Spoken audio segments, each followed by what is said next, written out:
এই বর্ষার মধ্যে লেবু গাছের জন্য অপরিহার্য কয়েকটি কাজ আছে, যা না করলেই না হয়। আমি আজকে গাছের মধ্যে এনপিকে 19-19-19 আর অ্যাপসম সল্ট একসাথে মিশিয়ে সকাল সকাল গাছের মধ্যে স্প্রে করে দিচ্ছি। কিছুদিন আগে গাছের মধ্যে ফাঙ্গিসাইড ও পেস্টিসাইডও দিয়েছিলাম। আবার এই গাছটার একটা সাইড দিয়ে কিছু ডাল শুকিয়ে যাচ্ছে, মনে হচ্ছে ক্যাঙ্কার হচ্ছে। যে দিকটায় গাছের ডালটা শুকিয়ে যাচ্ছে সেদিকে গাছের গোড়াতে একটু নিচু জায়গায় জল জমছে, বৃষ্টির জল। গাছের ডাল তখনই শুকিয়ে যায় যখন গাছের রুট খারাপ হতে থাকে। আমার মনে হচ্ছে এখানে গাছের মধ্যে ক্যাঙ্কারের আক্রমণ হচ্ছে।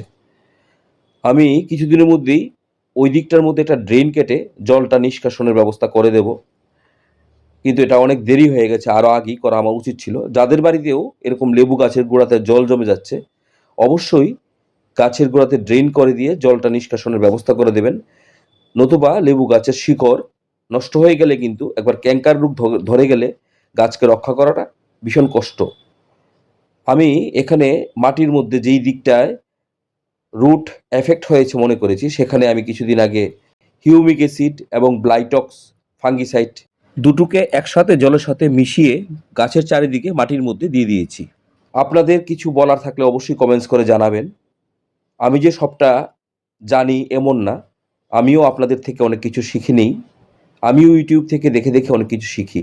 আমি জাস্ট নিজে বাগান করতে গিয়ে যা যা আমার নিজস্ব অভিজ্ঞতা তাই এখানে আপনাদের সাথে শেয়ার করি। আমরা যখনই গাছের মধ্যে কোনো পেস্টিসাইড বা ফাঙ্গিসাইড ব্যবহার করি, তার পরপরই গাছে একটা খাবার দিতে হয়। তার জন্য কিছুদিন আগে আমি একবার দিয়েছি মাইক্রোনিউট্রিয়েন্ট হিসাবে বায়োভিটা এক্সিউইট, বোরন, জিঙ্ক এর পাশাপাশি মিশিয়ে দিয়েছিলাম। এখন আজকে যেমন আমি আবার দিয়ে দিচ্ছি অ্যাপসম সল্ট আর এনপিকে 19-19-19।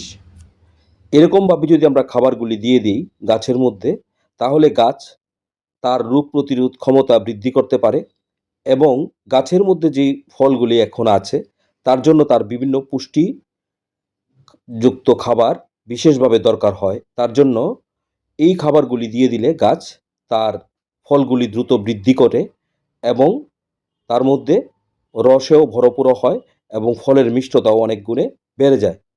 কিছুদিন আগে যে দিকটায় রুটগুলি খারাপ হয়ে গেছে আমি ভাবছি সেই দিকটায় মাটির চারিদিকে ব্লাইটক্স ফাঙ্গিসাইড আর হিউমিক অ্যাসিডের জল দিয়ে দিয়েছি।